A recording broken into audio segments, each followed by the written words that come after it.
à tous, j'espère que vous allez bien. On est aujourd'hui jeudi 30 mai et j'ouvre un nouveau vlog. J'ai clôturé un tout petit peu plus tôt le précédent vlog, on est toujours le même jour. Ce matin j'avais un beau petit pull tout léger, mais je me caille tellement que j'ai ressorti la polaire pour un 30 mai. Écoutez, c'est pas mal du tout. Bref, le point météo étant terminé, je vais vous parler de mes lectures en cours pour commencer. Lecture en cours, j'en ai donc 3, toujours pareil. Les McCoy, j'arrive sur la fin du tome, la lecture commune.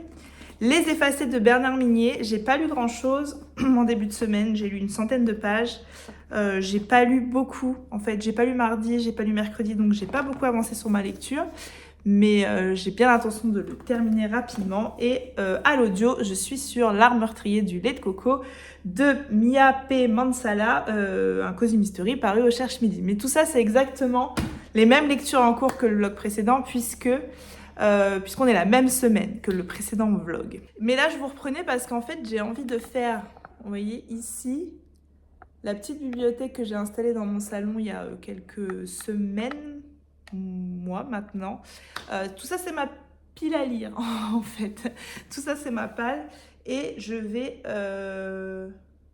On arrive fin mai, donc je vais un petit peu commencer à regarder ce que je vais lire en juin. Tous les débuts de mois, je fais exactement la même chose, c'est-à-dire que je m'étais fait une pile à lire au mois de mai. J'ai pas tout lu.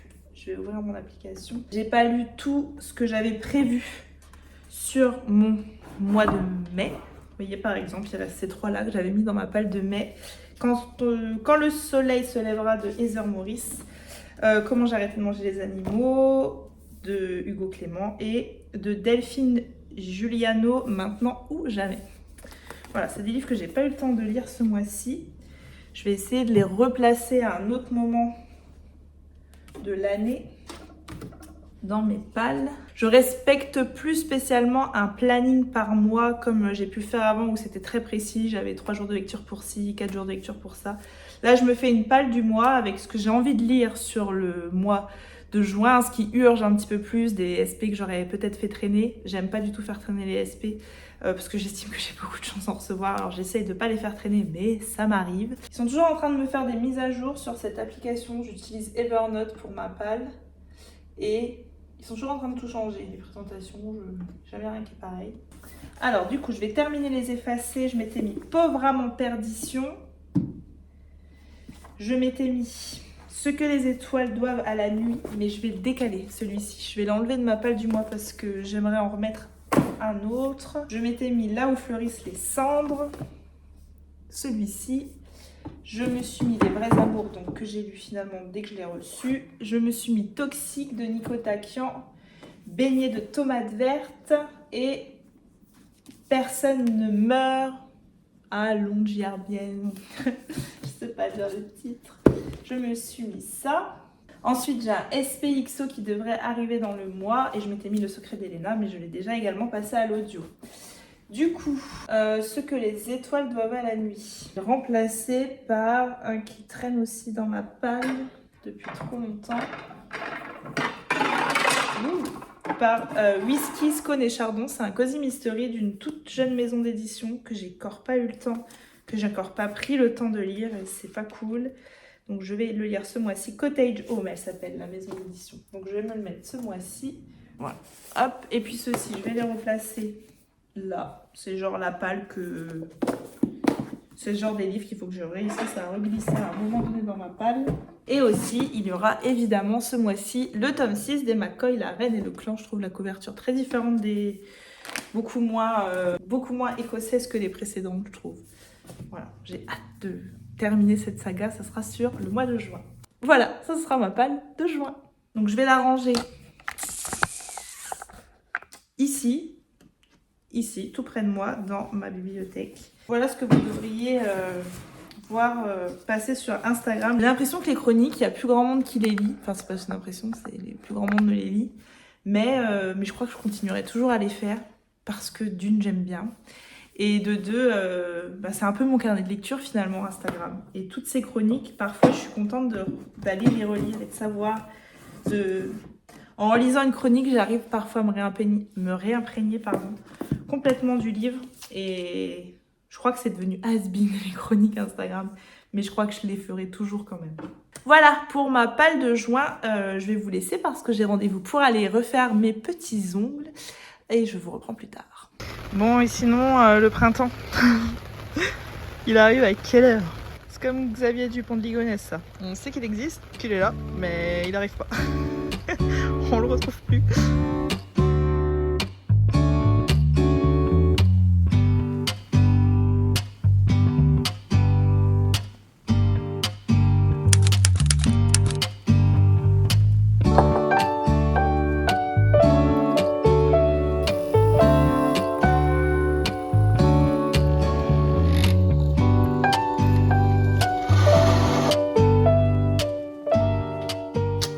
Vendredi, il faut que je prépare mes affaires pour demain. Ne jugez pas ma tenue, je reviens du sport. Il faut que je prépare mes affaires pour demain. Le but étant de ne prendre qu'un sac à dos pour 24 heures. Le but étant de ne pas ramener trop de livres et de ne pas me trimballer ma valise parce que je pense que je ne vais pas pouvoir la poser demain de la journée. Qu'est-ce que je prends comme livre à faire dédicacer? Je ne peux pas ne pas faire dédicacer de livres à Amy Harmon. Je ne peux pas ne pas faire dédicacer de livres à Jenny Colgan. Et en même temps, je ne vais pas en acheter, je pense. Donc, je vais prendre un Amy Harmon. Peut-être je vais regretter, mais j'en reprends qu'un. Et de Jenny Colgan. On va faire ça. On va essayer de rentrer tout ça dans le sac à dos.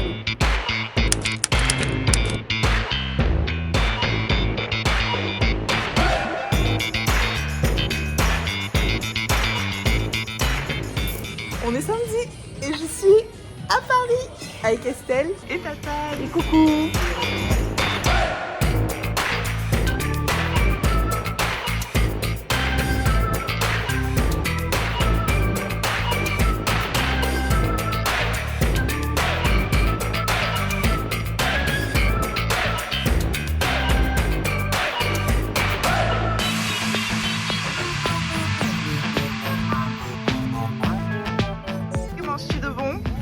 Un amoréball. Un amoréball. Et toi? Un avocado. Et toi? Œuf brouillé avocat. Et toi? Ah la tête. Moi je mange un avocado toast parce que je fais tout comme Estelle. Ça on avait compris. Bourdon du dénigré. Attends, le CIC. Ah bah chez le guide, non? Pourtant on suit la dame au parapluie depuis le début. C'est n'importe quoi. Elle est du père. Je suis perdue avec un GPS. C'est quoi la rue? Non, je sais pas en fait. Où il faut aller? Non, c'est pas tout de suite. Donc avenue de, c'est ça à Bourdonnais là. Si t'as envie d'aller pisser et que tu tapes chez les gens, en vrai de vrai, ils sont dans l'obligation de te laisser faire pipi chez eux. Ah moi alors tu peux. Vous faites ça mais pas chez moi par contre. Non, pas chez moi non plus, non. Et elle a bisous pisser.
L'alcool est dangereux pour la santé, à consommer avec modération, bien sûr.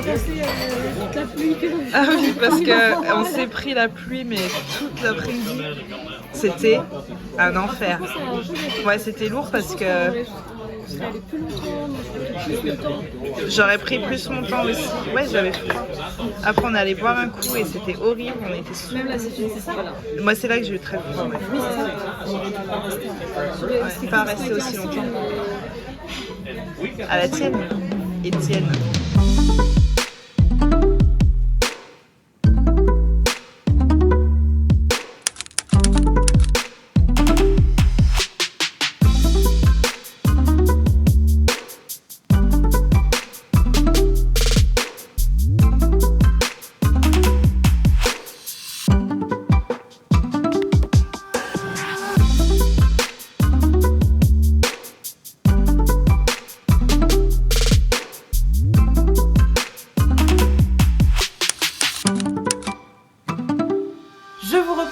Mardi, hier j'ai pas du tout eu le temps de vous reprendre, j'ai eu une journée assez chargée. Je vous reprends pour vous parler de la Garden Party Charleston, de ce petit week-end à Paris qui était vraiment hyper sympathique comme toujours.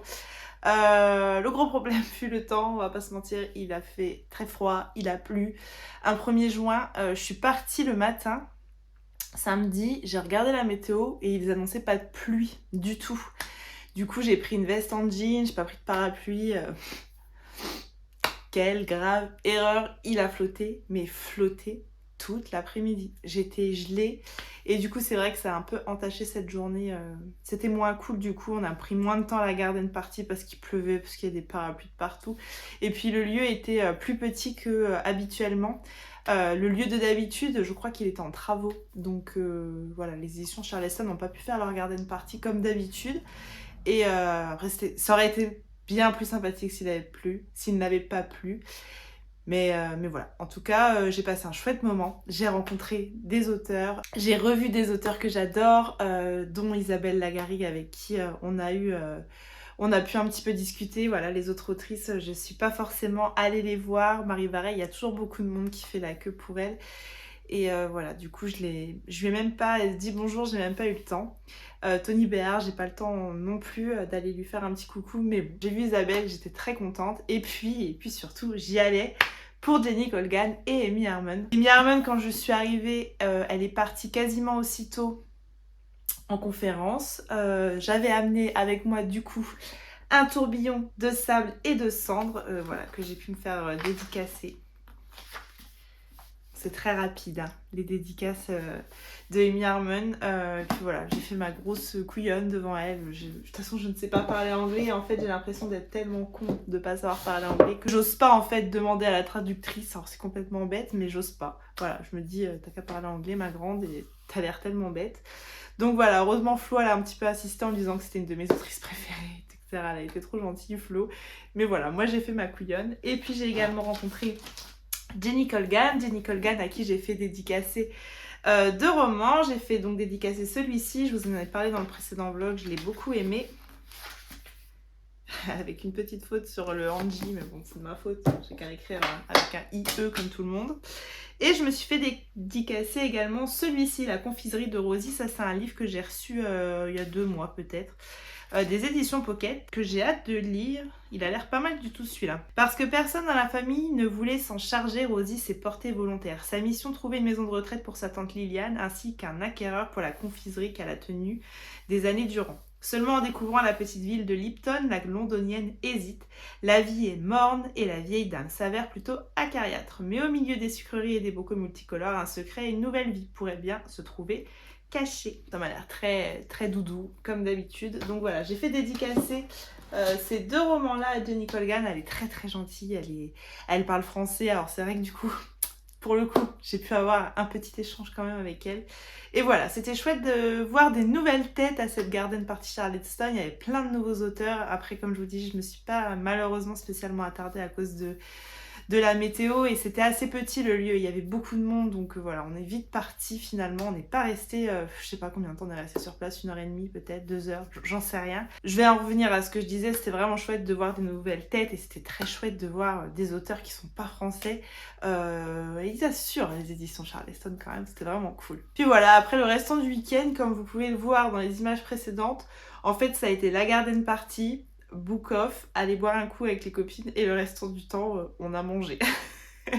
On a quand même mangé 3 brunchs en 2 jours, c'était quand même pas mal du tout. Puis voilà, je suis rentrée dimanche en milieu d'après-midi, j'ai retrouvé les garçons. Et voilà, mon petit week-end était terminé. Niveau lecture, j'ai très peu avancé sur le Bernard Minier, genre j'ai dû avancer de 5% environ. Mais par contre, j'ai terminé Les McCoy, le trèfle et l'agneau, donc le tome 5 de Alexiane Thiel. On me pose la question dans le vlog précédent, donc c'est vrai que du coup je passe très rapidement sur ces romans-là, puisque c'est des tomes, je vais pas vous parler des tomes, parce qu'en fait si vous voulez attaquer la saga, je vais vous spoiler tout un tas de trucs. Pour ceux qui ne connaîtraient pas encore les McCoy c'est une saga en 6 tomes. Donc là j'ai attaqué le 6e sur le mois de juin. En fait, pour faire un résumé très succinct, c'est l'histoire des clans écossais, mais de nos jours, c'est-à-dire que les clans écossais en fait finalement existent toujours avec leurs règles très archaïques, avec les hommes au pouvoir, les femmes un peu moins puissantes, etc. etc. De nos jours, c'est-à-dire que c'est un système qui a perduré, qui est caché, dissimulé évidemment, parce qu'ils tuent comme à l'époque, ce sont les mêmes barbares qu'à l'époque, sauf que ça se passe aujourd'hui. Et donc on va avoir plusieurs clans qui, entre guillemets, s'affrontent. Le premier tome, en fait, ça se passe avec une jeune fille qui revient en Écosse suite à la mort de son père. Et en fait, elle va découvrir tout ce système clanique et surtout, elle va découvrir qu'elle appartient à ce système clanique et que son père était un lord, le chef de son clan, du clan MacLeod. Et voilà, en fait, elle va arriver là-dedans et un des clans, le clan McCoy, va plus ou moins la prendre sous son aile et voilà comment la saga commence. Le tome 1 et 2, on est sur ce duo, Phèdre et Caleb. Et puis après, chaque tome, on change. Le tome 5, on va découvrir de nouveaux personnages. Un qu'on pensait peut-être pas forcément voir, puisqu'en fait, on avait l'impression que c'était quelqu'un qui était complètement évincé du système clanique depuis des années, qui est en fait de la famille McCoy. Et on va apprendre à découvrir le trèfle. Le trèfle, c'est Lachlan O'Connor. Et ça a coupé puisque la mémoire de mon téléphone est saturée pour changer. Et je disais donc, on va également découvrir le trèfle. Le trèfle, c'est Lachlan O'Connor, c'est l'Irlandais. L'Irlandais, c'est cet homme qui est là depuis des années et des années, qui tient le bar Unicorn.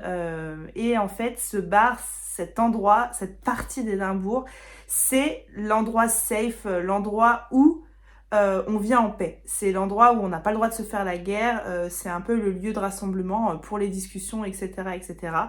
Lui, il a instauré tout un tas de règles avec les clans il y a des années, une sorte de code qu'il faut suivre, ne pas transgresser. Et sauf que voilà, dans ce tome-là, dans la continuité des tomes précédents, en fait, c'est de moins en moins suivi, ce code. C'est de plus en plus le bordel. Il y a eu tout un tas de trahisons, de meurtres, etc. qui n'auraient pas dû avoir lieu. Donc voilà, on va découvrir ce trèfle, on va découvrir ce fameux agneau.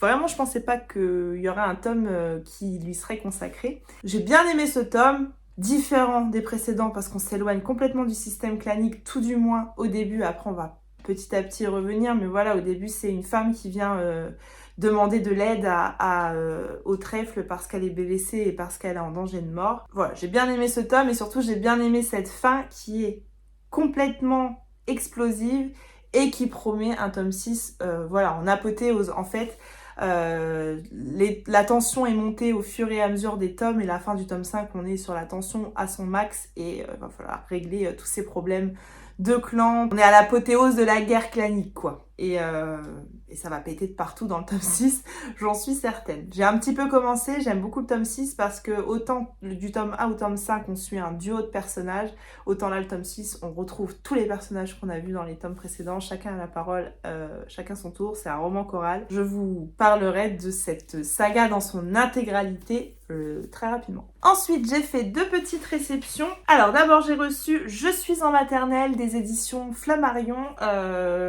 Ça ressemble un petit peu au livre qu'Owen reçoit régulièrement, Je suis en CP. Voilà, là c'est plutôt des livres ça sera à moi de les lire à Noam. Il y en a 2, c'est le tome 1 et 2. La rentrée des classes et Vive la rentrée. Oh, il est complètement abîmé celui-là, j'avais pas vu. Je sais pas si on voit là. Alors, une histoire à partager, un imagier, des activités ludiques. Alors, c'est pas la même personne que les Je suis en CP d'Owen qui les écrit, puisque là, je vois que c'est Astrid, chef d'hôtel, Et Marie Parui, ce Doen, c'est une maîtresse qui s'appelle Magdalena, si je dis pas de bêtises. Donc voilà, 2 petits livres pour mon nono. Un grand merci aux éditions Flammarion pour l'envoi. Et ensuite, j'ai également reçu un autre roman. Et ça, je vous en parle un tout petit peu plus tôt dans ce vlog. J'ai fait ma réception des éditions XO. Je vous dis que je vais recevoir un SP sur ce mois de juin. Et c'est celui-ci. C'est donc un roman de Geneva Rose. Je ne connais pas du tout cette autrice. Tu n'aurais pas dû venir ici.